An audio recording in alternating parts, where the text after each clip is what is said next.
او تاسو سره ډېر متعلقه دی.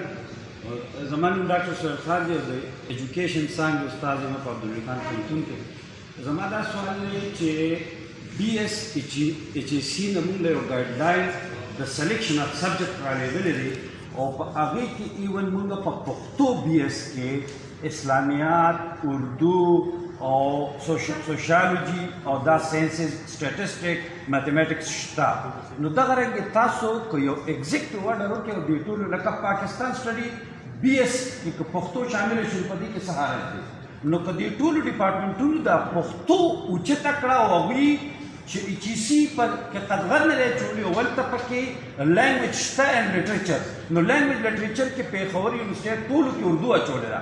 نو باید بوت هم دا وینا پکار ده چې دا پښتو یوازې د روح الله صاحب او د نصر الله جان صاحب نه ده، دا د دې ټول قام ده. نو چې د دې ټول قام ده او دا ټول چیرمنان پښتانه دي، نو دوی دې